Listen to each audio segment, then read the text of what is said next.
PSV pelajar tingkatan 4 2020 mengikut KSSM, dan pelajar tahun 2021 tingkatan 5 akan mengambil peperiksaan berdasarkan KSSM ini. Seperti biasa, soalan diberi seminggu lebih awal untuk kita pilih soalan dan buat latihan. Dan untuk mencari gambar yang sesuai, kita gunakan Google Search dan typekan. Contohnya di situ saya typekan pemandangan sawah padi dan akan keluar di Google tersebut, dan kita klik image untuk dapatkan lebih banyak image, dan kita pilih gambar lah yang kita nak lukis ataupun yang kita nak jawab soalan tadi, dan kita screenshot gambar yang kita pilih itu tadi. Seterusnya kita buka pada bahagian foto dalam handphone. Okey, dan kita tekan edit dan seterusnya crop gambar. Setelah di crop, kita tekan save pada gambar yang kita crop tu tadi, dan setelah itu kita klik pada share, tekan pada share, dan kita share menggunakan WhatsApp. Saya share ke WhatsApp saya sendiri satu lagi. Dan seterusnya saya buka laptop dan WhatsApp web. Okay, saya download gambar tadi 2 kali. Saya tekan download untuk dapatkan 2 gambar. Saya akan print dalam satu muka surat. Okay, 2 kali, dan seterusnya kita klik pada folder download dan kita klik pada gambar yang pertama, dan seterusnya kita tekan shift dan panah ke depan. Jadi kedua-dua gambar itu akan keluar biru, dan kita klik kanan atas gambar tersebut, akan keluar untuk kita print. Klik pada print. Okay, dan saya gunakan glossy paper untuk kesan warna yang lebih baik, walaupun kita gunakan kertas biasa. 2 gambar dalam satu muka surat, dan seterusnya kita print. Okay, saya print gambar yang sama dalam satu muka surat. Untuk seterusnya, saya gunakan kedua-dua gambar itu. Satu gambar untuk gunakan petak grade dan satu lagi untuk mewarna nanti. Dan seterusnya gambar-gambar tersebut kita potong dulu dengan menggunakan pisau pemotong dan pembaris besi. Dan satu gambar untuk buat petak grade kita lipatkan dan kita gariskan dengan pen merah. Okay, lipat 2, lipat 2, lipat 2. Jadi semua kita akan dapat 16 petak semua sekali. Dan kita buat garisan jumlah petak yang sama, kita bahagikan 2. Okey, bagi 2. Buat garisan menegak dan melintang. Dan kotak yang kita dapat itu kita bahagikan 2 sekali lagi untuk menegak, dan bahagikan 2 sekali lagi untuk melintang. Jadi jumlah kotak yang petak yang sama dengan garisan yang kita akan gunakan pen merah di dalam gambar yang kita lipat itu tadi.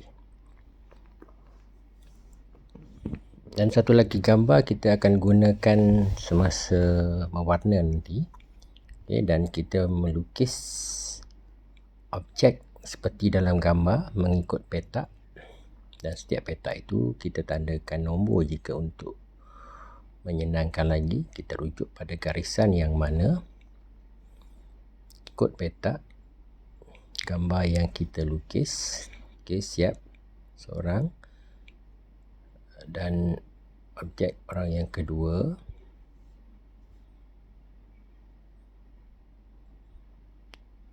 Okey, dan orang yang ketiga. Okay, tadi kita buat garisan kaki langit terlebih dahulu, dan kita mulakan dengan objek utama ataupun figura itu.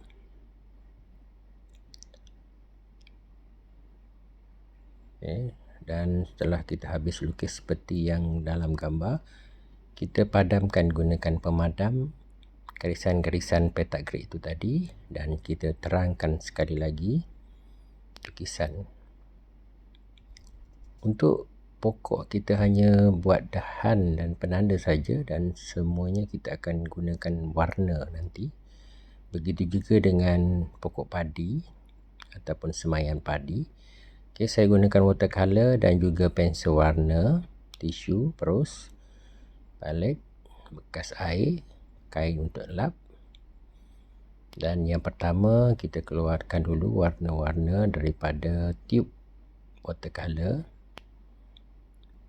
seperti yang saya tunjukkan itu tadi. Warna-warna itu berdasarkan gambar yang saya katakan, satu lagi gambar yang kita tidak lipat dan garisan grid tadi.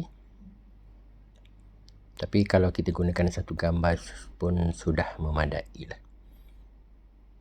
Okay, jadi kita keluarkan warna-warna yang akan kita gunakan. Okay, yang pertama kita basahkan dulu kertas dengan brus dan air tanpa warna. Okay, saya buat di belah atas dulu supaya tidak mudah kering. Okay, masukkan warna biru untuk langit dan gunakan tisu untuk menampakkan kesan awan. Dan seterusnya saya tambahkan dengan warna ungu ataupun purple. Dan setelah itu saya gunakan warna kuning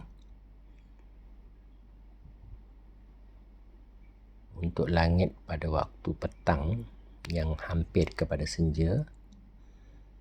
Okay, gunakan sedikit hitam yang cair untuk menampakkan kesan awan.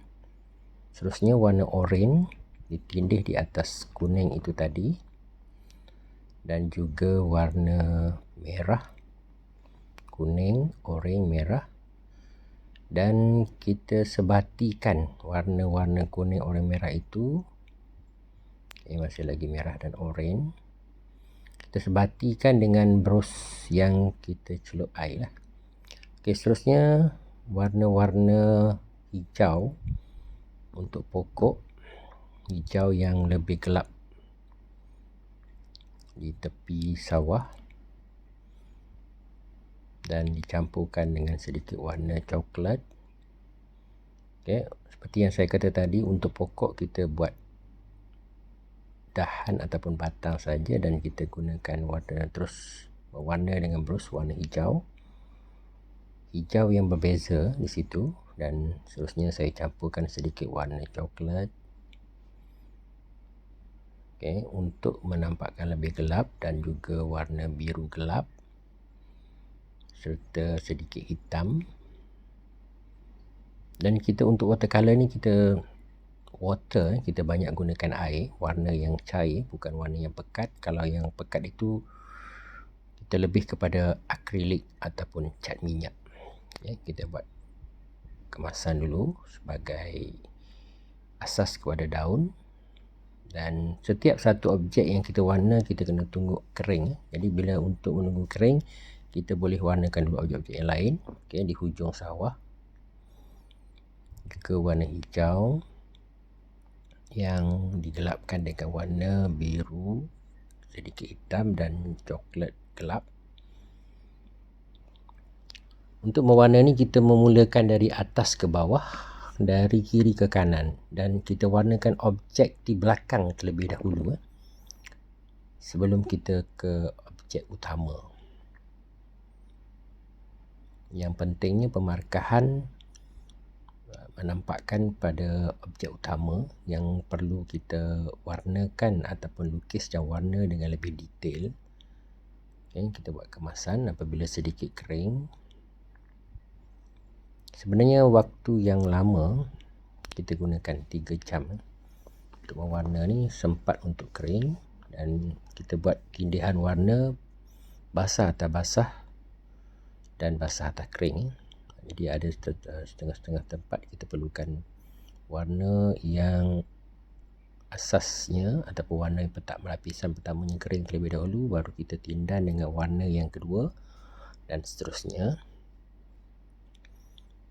Kita buat sedikit kemasan dan nanti kita akan di akhir nanti kita akan buat kemasan dengan pensel warna. Dan kita warnakan sawah terlebih dahulu. Saya letakkan kuning untuk lapisan yang pertama. Dan warna biru di ujung tu, bukan sawah tu biru tetapi sebab air tu dia pembalikan daripada warna langit. Kita nampak di situ. Sebagai warna asas ataupun warna latar kepada sawah. Sementara kita tunggukan warna kuning dan juga biru itu kering, kita mulakan warna pada objek utama, objek yang paling utama terlebih dahulu.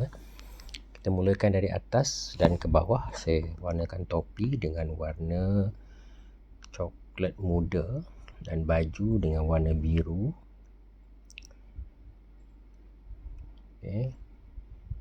Dan kita buat tone warna pada baju putih, biru gelap, purple yang saya masukkan di situ. Dan juga warna hitam. Seterusnya kita warnakan seluar objek yang paling utama. Saya letakkan warna hitam dulu.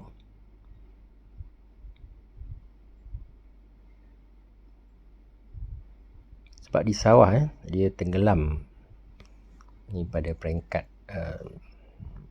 pindahkan semaian ke sawah padi. Seterusnya objek yang kedua, objek utama yang kedua, berbeza warna topi tadi warna coklat, ini warna kuning dan bajunya biru muda.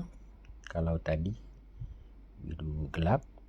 Yang ini semua kita rujuk pada gambar yang kita ambil daripada Google Search tu tadi, dan yang kita telah crop sesuai untuk lukisan seperti kehendak soalan. Dan juga warna biru gelap saya letakkan terlebih dahulu untuk warna seluar objek yang kedua. Kita boleh katakan objek utama yang pertama tadi adalah suami dan objek kedua ini isteri, dan seterusnya objek yang ketiga mungkin anak mereka yang membantu di sawah. Letakkan warna seluar dulu hitam dan juga warna purple muda pada warna baju. Dan sebab objek itu kelihatan jauh, topinya agak gelap. Berdasarkan gambar yang kita gunakan sebagai panduan, jadi semua kaki-kaki objek itu tenggelam dalam air di sawah. Kita masukkan tone seperti juga objek-objek utama dan objek kedua. Sementara kita gunakan masa untuk tunggu sawah padi itu kering, kita akan buat warna seterusnya. Dan warna untuk objek utama ni kita gunakan lebih pekat sedikit tapi tidak terlalu pekat.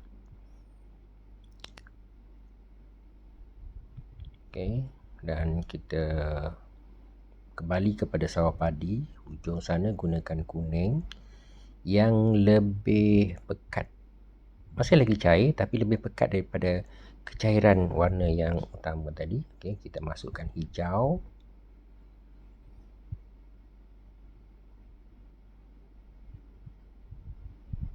dan kuning. Gambar tu ada di tepi sebelah atas kiri yang saya letakkan sebagai panduan. Masih lagi hijau yang cair.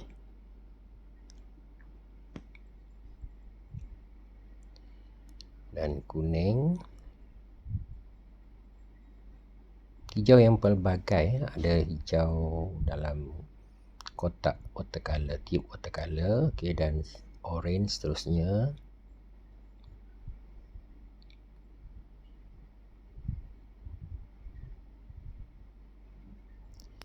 Dan apabila warna itu kita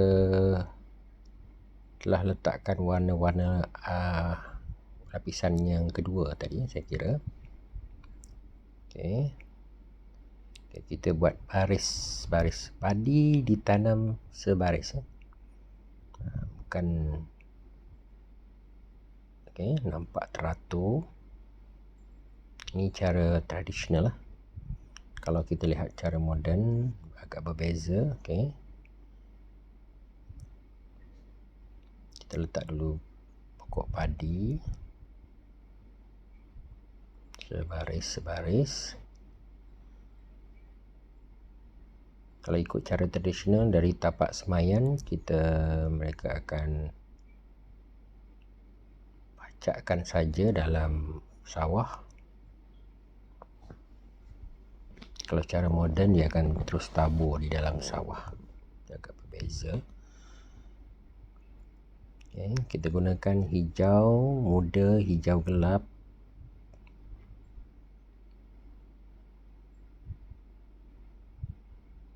Masih lagi pada pokok padi.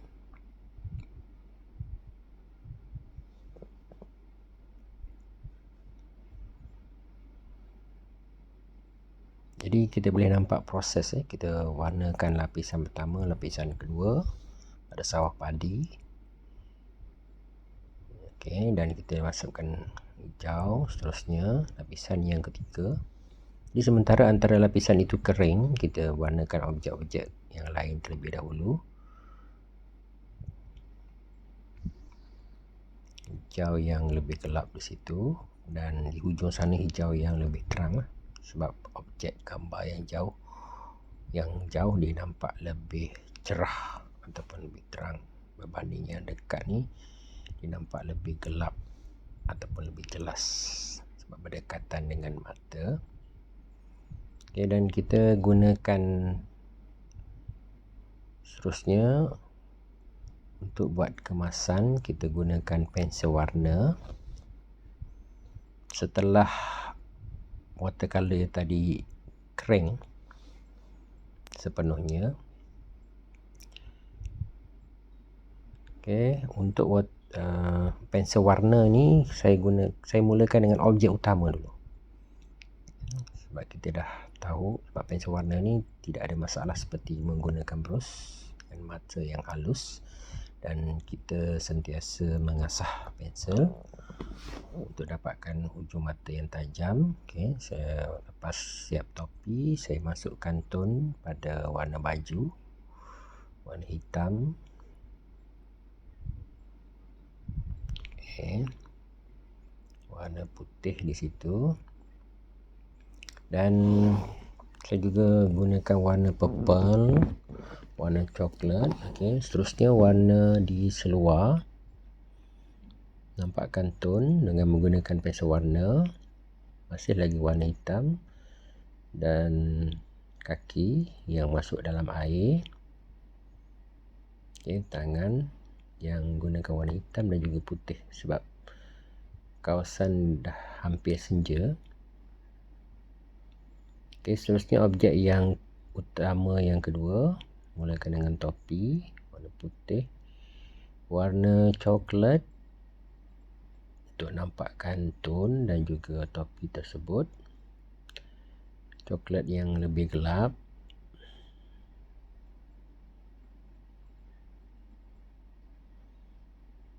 Ini untuk kemasan, coklat terang sedikit. Kita buat satu persatu dari atas ke bawah. Objek utama pertama, seterusnya objek utama yang kedua. Okay, di situ saya gunakan warna coklat yang lebih gelap.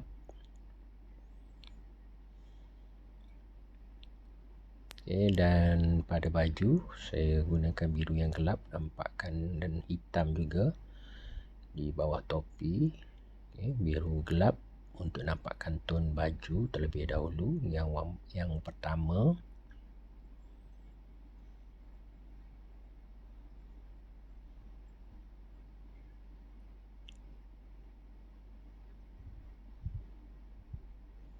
Dan biru muda untuk sedikit touch up. Biru gelap dan juga saya juga gunakan purple ataupun ungu, dan warna yang paling gelap itu warna hitam, termasuk tangan. Bukan tangan itu hitam, tetapi saya gambarkan di sini berdasarkan gambar mereka menggunakan sarung tangan. Warna putih pada seluar dan hitam kita buat kemasan dan juga tone. Bayang-bayang di situ jangan lupa. Bayang-bayang dalam air, dia ada seolah-olah ada getaran riak ataupun kocakan air di hujung kaki dan juga bayang-bayang badan. Kembali kepada bayang-bayang objek yang pertama tadi, objek utama yang pertama, juga masukkan bayang-bayang daripada langit di hujung sana. Warna hitam dan juga warna coklat tua ataupun coklat yang lebih gelap. Seterusnya kita buat kemasan pensel warna pada objek utama yang ketiga, yang saya katakan mungkin anak mereka. Warna purple dan kita buat tone dengan warna hitam. Perlu banyak hitam, sebab tu kalau kita lihat di situ pensel warna saya yang berwarna hitam tu lebih pendek daripada warna yang lain. Dan juga jangan lupa pada bayang-bayang setiap objek.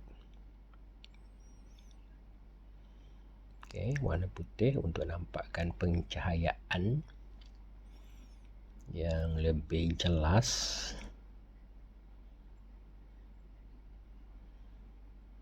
Dan akhir sekali kita buat kemasan pada pokok padi di sawah menggunakan warna hijau muda, hijau gelap.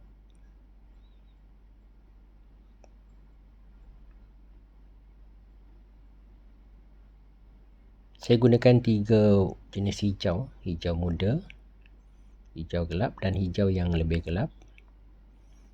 Dan untuk tempat-tempat tertentu saya masih lagi touch up dengan warna kuning dan juga warna coklat. Selepas warna hijau, kita buat satu persatu lebih mudah. Untuk pokok padi,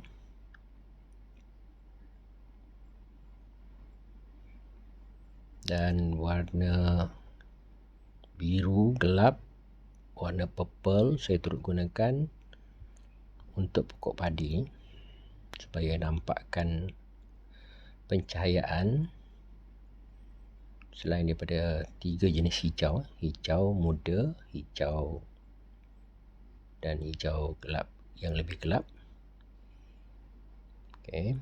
Sehingga ke hujung berpandukan gambar yang kita ambil dan crop daripada Google Search tu tadi. Warna biru gelap kita touch up pokok-pokok padi supaya nampak pencahayaan. Warna purple supaya nampak lebih timbul, lebih berseri. Saya kerap gunakan warna purple dalam mana-mana lukisan. Warna purple ni dia akan menaikkan seri lukisan yang kita warnakan itu. Warna kuning pada air, terangkan sekali lagi. Dan warna hitam untuk pokok padi dan juga pada warna-warna pada objek yang mungkin tertinggal, dan juga untuk menampakkan tone pada waktu petang yang hampir senja.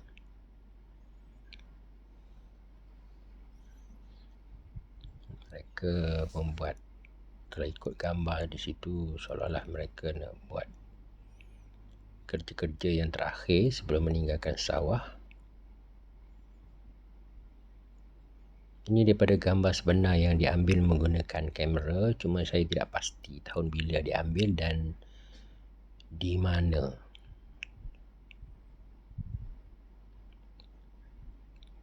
Gambar yang kita Google search berdasarkan soalan.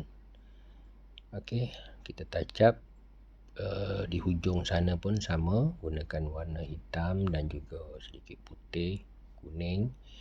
Begitu juga di tepi sawah yang ada pokok-pokok tu tadi. Okay, kita buat kemasan yang terakhir.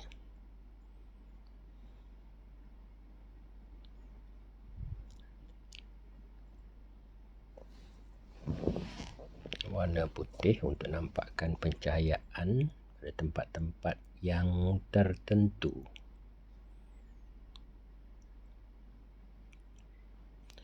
Dan setelah siap, okay, kita buka masking tape untuk lekat kertas tidak bergerak supaya senang kita warnakan tadi. Dan ada satu kertas pelapik di bawahnya, kita buang. Okay, itulah hasilnya. Selamat mencuba. Jangan lupa tekan subscribe. Terima kasih.